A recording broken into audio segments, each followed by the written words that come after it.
I'm Ann Biave, Operational Manager of Aqua 2.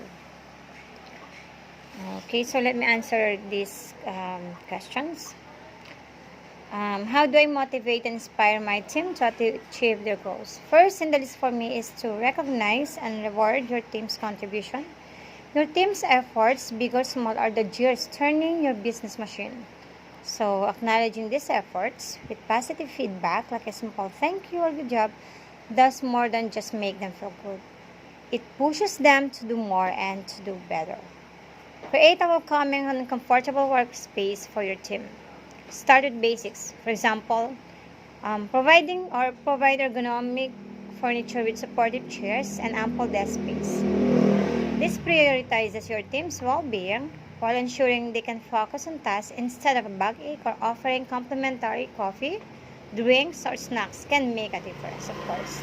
A quick coffee break or snack can recharge your team's energy, fostering a positive and motivated work environment. Because as they say, food matters.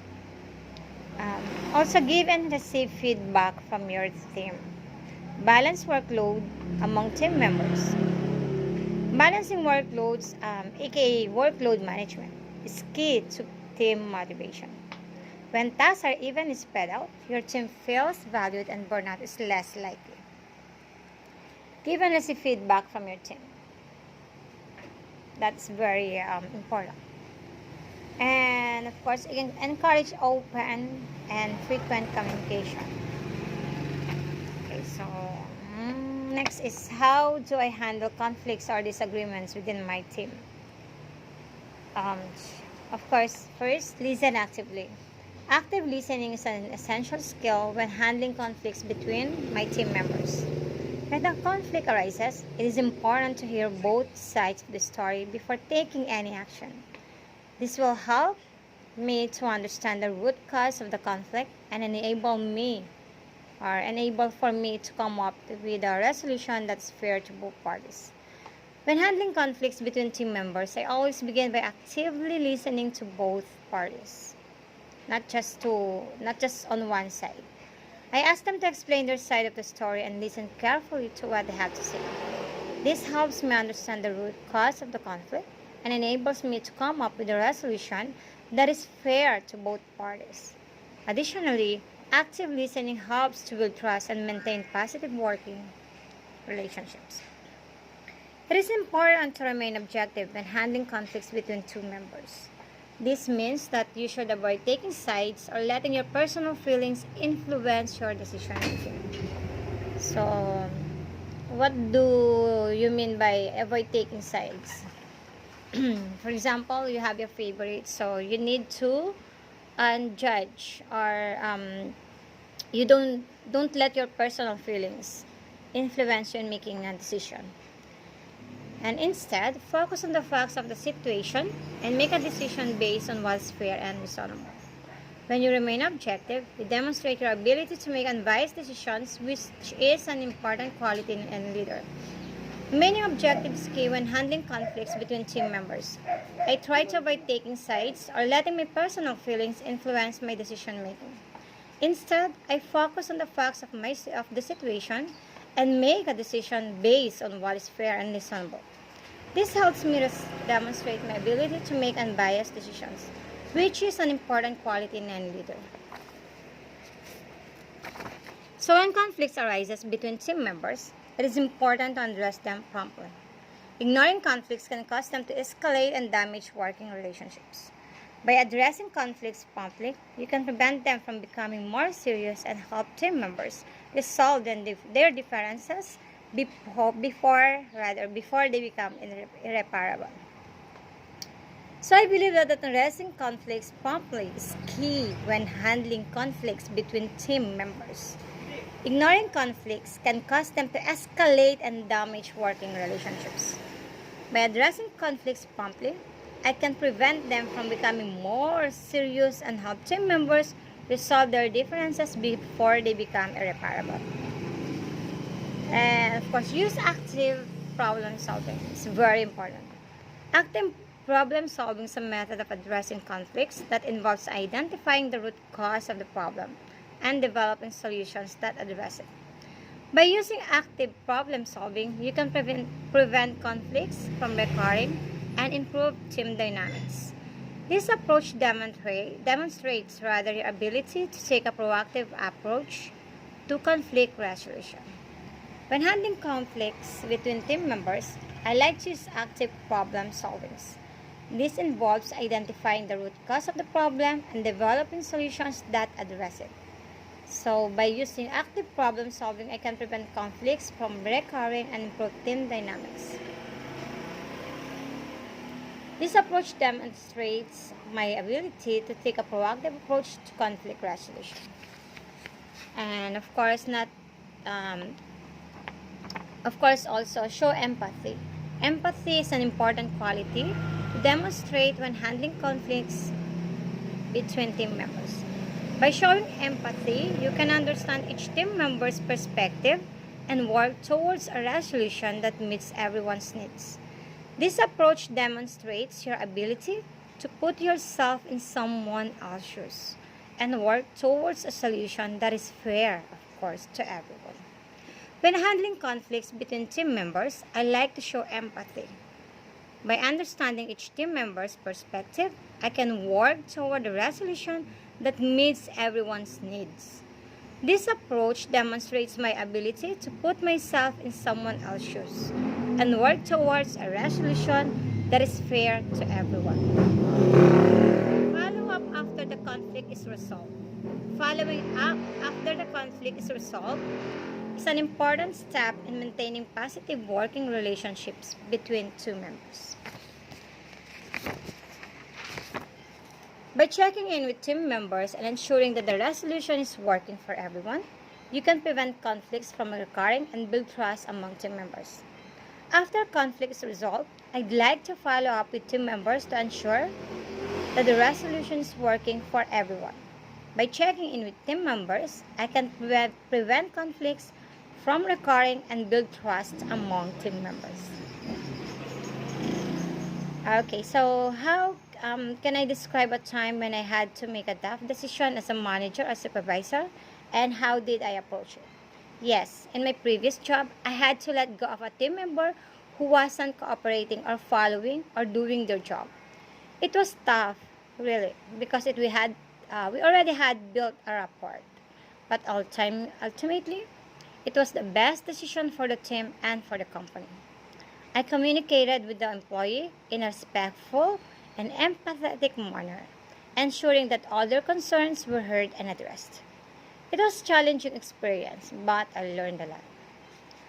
Next question is, how do I prioritize tasks and delegate responsibilities effectively? First and foremost, carefully choose the right person for the job. Because when team members are assigned tasks they're interested in, they are sure to perform better than expected. Then focus on the goal. While delegating a task, make sure that you are focusing on the results you need rather than micromanaging the whole thing. So next is be open to new ideas. As a operational manager, of course, I obviously have the final say in the direction of the operation. It is, however, a good practice to involve the team in making some decisions. Even if they suggest a different approach than what you had in mind, appreciate their input and be flexible enough to accept better suggestions. Also, empower your team to make decisions. You must have had tasks where you felt that your hands are tied because you couldn't make any decisions. Avoid making your team feel that. That's very important. If you delegate tasks to your team, give them enough authority to make decisions and take the necessary steps to fulfill your demands. An empowering environment is an sufficient motivator for team members that encourages them to go above and beyond the call of duty. Maintain a system of check. Decide with your team and put aside some time every week to check the progress of your team. Talk to them about the problems they are facing while completing the given task and suggestions on how they can proceed. Also, motivate your team. It is a given that motivated employees will be more productive at work. As an operational manager, you can motivate your team by offering them certain incentives. Have a monthly performance review and recognize your top performers. Recognition is a great motivator that ensures consistency and fosters healthy competition within the team. Train future leaders. By delegating tasks, you train your team members to be future managers and project management specialists. Teach them to be a proper mentor. Even if they mess up, don't belittle them and offer constructive criticism so that they can improve in the future. And of course, learn to say thank you to each one of them. There's nothing worse than a team that feels underappreciated. When a member successfully completes a task you delegate, be sure to show genuine appreciation and point out the things they did right.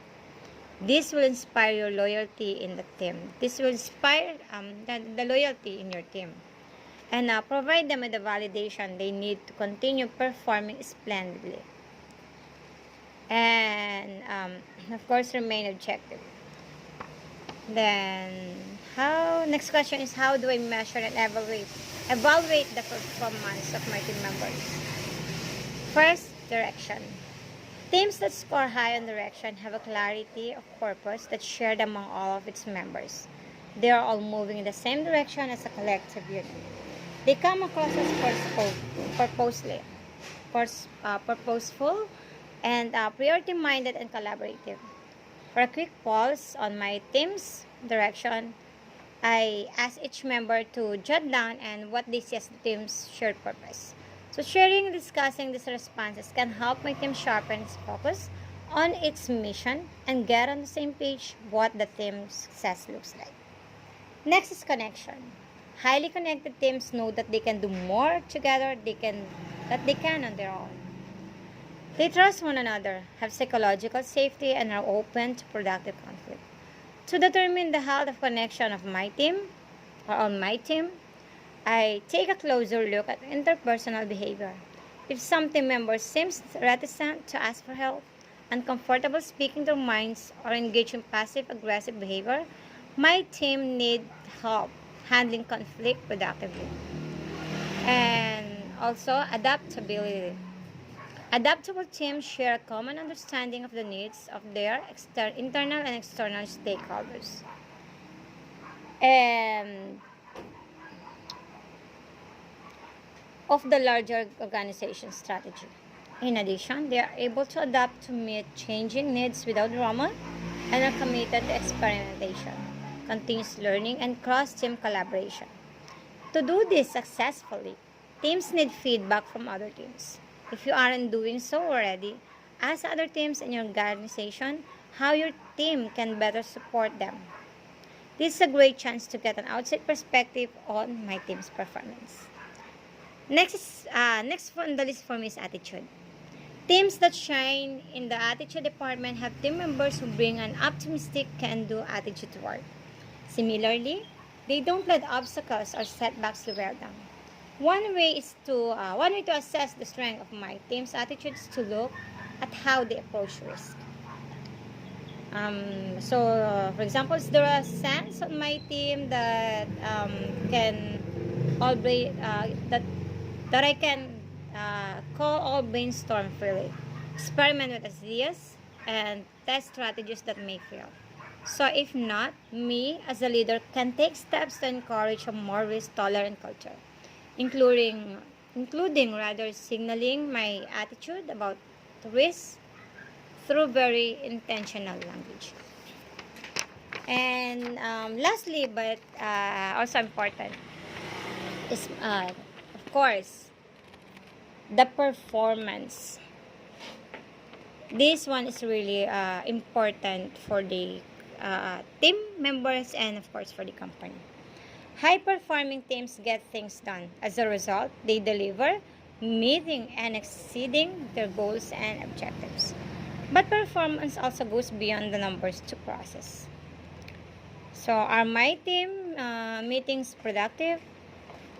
Can the group discuss issues and make related decisions quickly? Are the talents and expertise of all its members in play? These are some of the issues that prevent high-performing teams from continuing to perform quarter after quarter. That's all. Thank you.